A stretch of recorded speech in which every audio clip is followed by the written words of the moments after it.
Bonjour à tous, bienvenue sur ma chaîne YouTube. Je m'appelle Vikas Nera et dans cette vidéo, je vais vous montrer comment créer un serveur SMTP pour envoyer des emails illimités et gratuitement. Je vous explique comment l'utiliser. Comment créer un serveur SMTP gratuit? Regardez la vidéo jusqu'à la fin. Si vous n'êtes pas encore abonné à ma chaîne YouTube, abonnez-vous ici. Je publierai de nombreuses vidéos sur l'email marketing. Dans cette vidéo, je vais vous montrer comment installer un serveur de messagerie postale. Ce serveur est open source et gratuit. Nous utiliserons ici un serveur VPS de DigitalOcean. Je le qualifie de gratuit car DigitalOcean offre un crédit en dollars pendant 2 mois. Vous pouvez également utiliser AWS Amazon Web Services, gratuit pendant 1 an. DigitalOcean est plus simple et très facile à utiliser. C'est pourquoi je le recommande. Compris? Alors, quelle est la première étape? Vous devez vous rendre sur DigitalOcean. Lorsque vous vous connectez, vous verrez un tableau de bord comme celui-ci. Cliquez simplement sur « Nouveau projet ». Un nom vous sera demandé. Saisissez le nom de votre choix. Voici à quoi cela ressemblera. Très bien. Quelle est l'étape suivante? Cliquez sur « Créer », puis sélectionnez « Droplet ».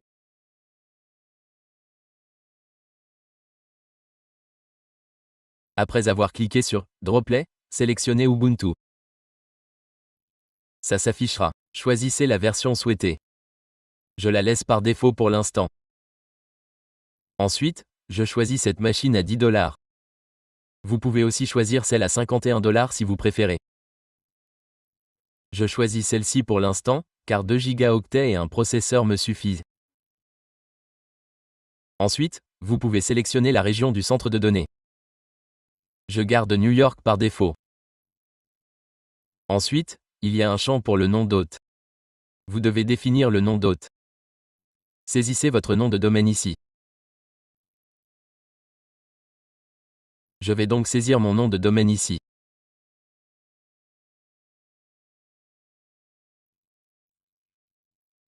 Ou avant, j'ajouterai quelque chose comme « serveur », comme sous-domaine, serveur.me, domaine. D'accord. Ensuite, je clique sur « Créer une gouttelette ». Une fois que je clique sur « Créer une gouttelette », les informations seront envoyées à votre adresse email, votre nom d'utilisateur, votre mot de passe, etc. Dans la vidéo précédente, j'ai parlé de Putty. J'ai expliqué son utilité. En gros, vous l'utiliserez pour installer n'importe quel logiciel sur votre système Ubuntu. Compris? Je vais ouvrir le logiciel Putty et continuer. Que devez-vous faire? Prenez l'adresse IP que vous avez reçue. Vous devez la copier. D'accord? Ensuite, collez-la ici. J'attends l'email.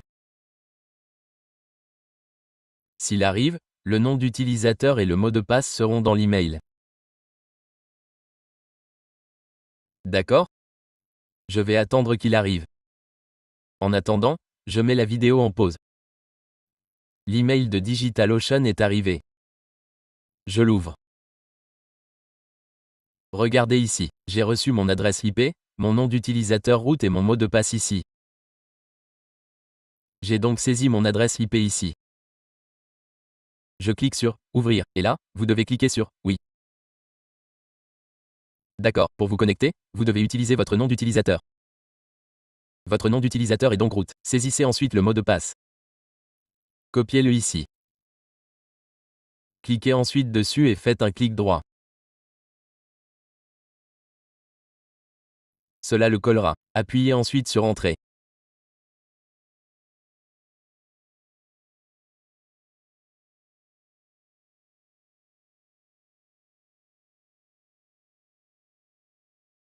Vous devrez ensuite saisir à nouveau le même mot de passe. Saisissez ensuite un nouveau mot de passe. Définissez maintenant votre propre mot de passe. Je vais saisir mon nouveau mot de passe. Si on me demande de le retaper, je le ferai également. J'ai fait une erreur ici.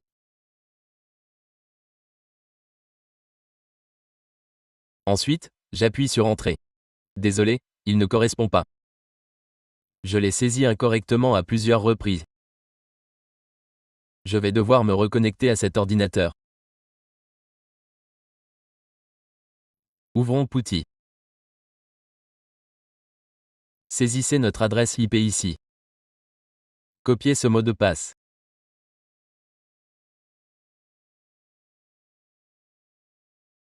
Collez le mot de passe de connexion route ici.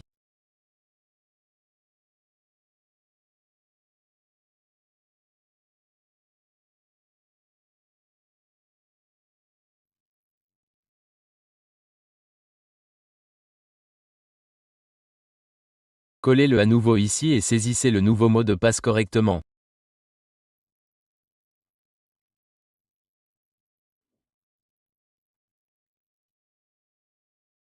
Retapez maintenant votre mot de passe et vous êtes connecté au dossier racine. Ensuite, exécutez une commande simple comme celle-ci. Je vais le copier.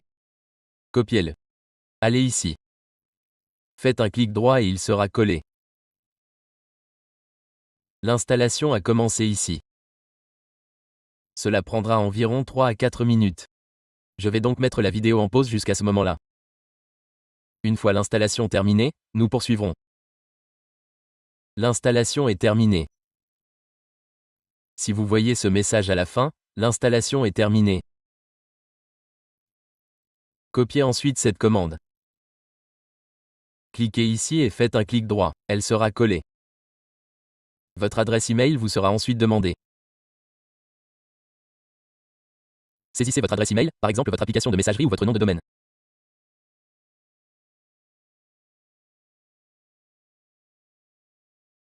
Saisissez application de messagerie et appuyez sur Entrée.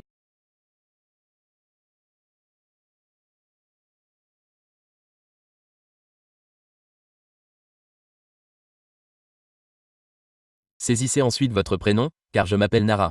Saisissez ensuite un mot de passe et appuyez sur Entrée. Votre utilisateur est maintenant créé.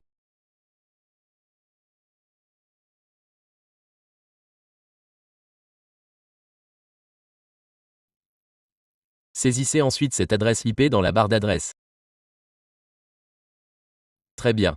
Il n'y a pas de SSL pour le moment. Vous verrez donc quelque chose comme ceci. Cliquez ici pour annuler l'enregistrement.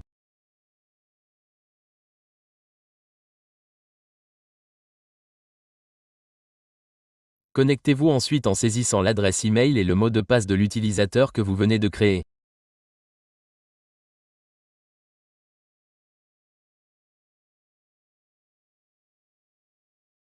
La connexion est terminée. Bienvenue sur Postal Vicas.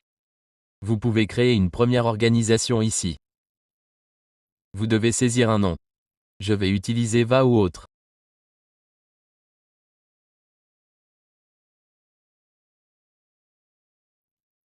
Je vais le nommer Testing Testing. Copions ceci, car des noms seront demandés plusieurs fois plus tard. Ensuite, je clique sur Créer votre premier serveur de messagerie. Je le nomme Testing et je le configure en mode Live. OK, cliquez ensuite sur Créer le serveur. Très bien. Ensuite, allez dans la section Domaine. Ajoutez votre domaine et saisissez-le ici.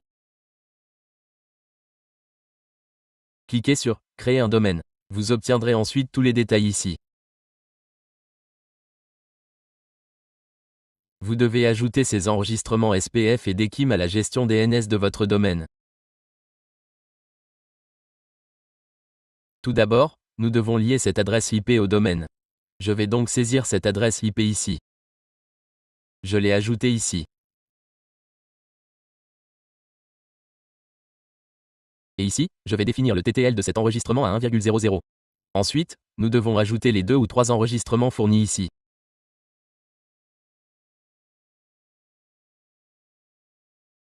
Une fois cette adresse IP liée au domaine, vous n'aurez plus besoin de l'utiliser. Vous pouvez utiliser le nom de domaine à la place. Compris? Nous avons également créé un sous-domaine précédemment, je vais donc ajouter le serveur ici aussi. Le sous-domaine est un serveur comme SRV, serveur. Je vais définir le TTL à 1,00 ici. Je vais également coller la même adresse IP pour celui-ci dessous.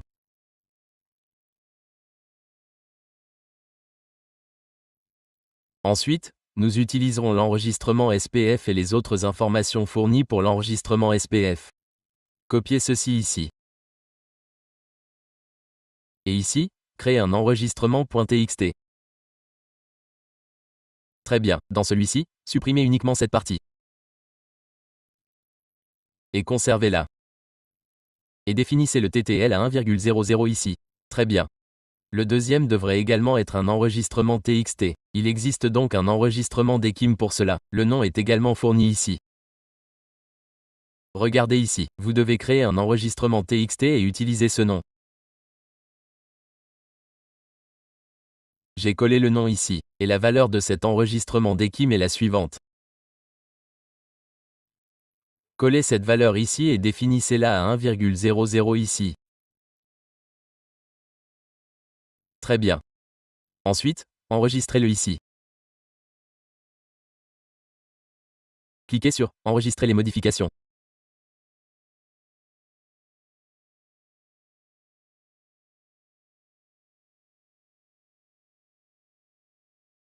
Tous les enregistrements ont donc été enregistrés ici. Très bien. Quelle est la prochaine étape? Quel est le nom actuel ici? Nous devons configurer SMTP. Ajoutez d'abord le vôtre. Deux options s'offrent à vous, SMTP et API. Nous allons configurer SMTP. Certains logiciels nécessitent une API. Ils peuvent envoyer des emails via une API.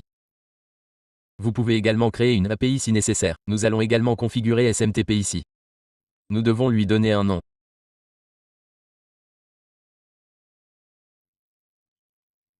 Je vais le nommer « Testing » et le configurer pour traiter tous les messages. OK. Cliquez ensuite sur « Créer ». Il est créé ici. Ce nom est défini. Voici la clé. OK. Ensuite, je vais sur smtp2o.net. Vous pouvez vérifier si votre SMTP fonctionne.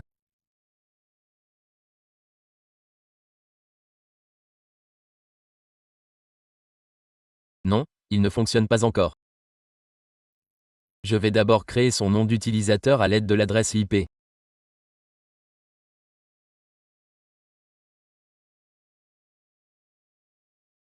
Ici, c'est SMTP.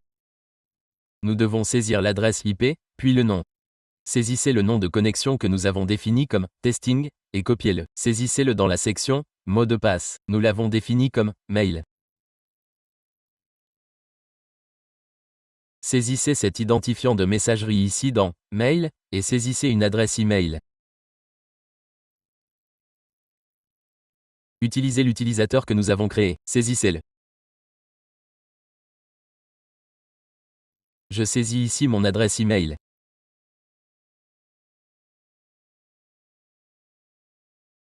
Résolvez cette capture ici. Saisissez le résultat et cliquez sur « Envoyer le test ».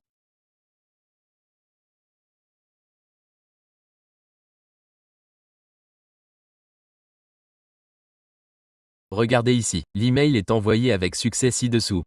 Très bien. Votre serveur SMTP fonctionne parfaitement maintenant. Vous pouvez l'utiliser avec n'importe quel logiciel, comme Mailchimp ou d'autres, Mailwiz ou des outils similaires, compris. Ensuite, il existe un outil appelé MX Toolbox. Accédez à tous les outils ici.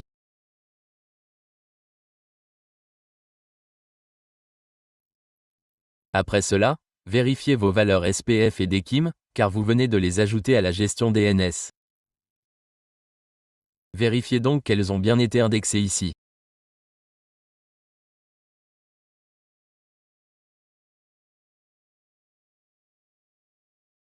Très bien. Pour SPF, saisissez votre nom de domaine et cliquez sur « Recherche d'enregistrement SPF ». Pour DKIM, collez-le ici et copiez cette valeur.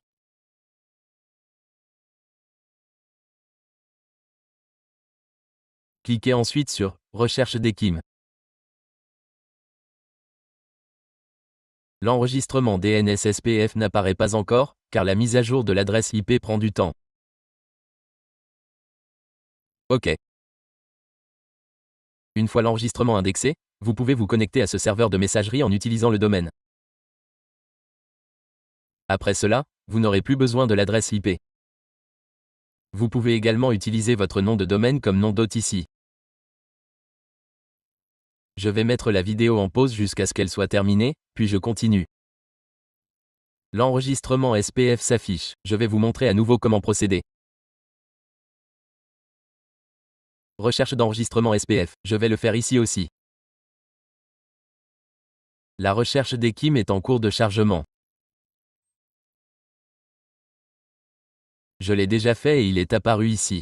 La valeur que j'ai ajoutée est affichée ici. Regardez. OK, d'EKIM s'affiche ici aussi. Il a été indexé. Ensuite, je vais vérifier ici en exécutant ce domaine. Il est indexé, super. Non, il n'est pas encore indexé. Oui, c'est fait. Je vais donc utiliser ceci et continuer. Je clique dessus. Regardez, son portail s'est ouvert. Le panneau d'administration du serveur de messagerie s'est ouvert ici. Vous pouvez vous connecter ici en saisissant votre identifiant email et votre mot de passe. Vous vous connectez maintenant avec ce domaine. Essayons d'envoyer un email avec ce domaine. Est-ce que ça marche? Je vais le faire ici. Je clique sur « Envoyer le test ». Regardez ici. L'email est en cours d'envoi. Cela signifie que vos paramètres DNS ont bien été ajoutés. Voilà. Dans cette vidéo, je vous ai montré comment créer un serveur de messagerie postale de A à Z, comment le configurer et ajouter ses protocoles SPF et d'EKIM à votre domaine.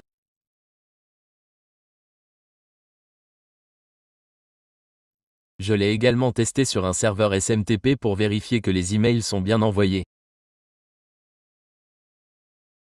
Par ailleurs, le port ici est le 25. Ce port est utilisé par certains logiciels ou hébergements. Si vous utilisez un logiciel sur le panneau de configuration ou une boîte aux lettres, par exemple, le port 25 n'est pas ouvert sur le panneau de configuration de GoDaddy ou d'autres fournisseurs. Il vous suffit donc d'installer le logiciel de messagerie que vous utilisez sur votre VPS. Ce n'est qu'ensuite que vous pourrez ajouter ces paramètres et envoyer des emails depuis celui-ci. Je vous montrerai également comment installer Mailwiz sur un VPS avec DigitalOcean 2. Alors, abonnez-vous à ma chaîne YouTube, je publierai de nombreuses autres vidéos de mail marketing.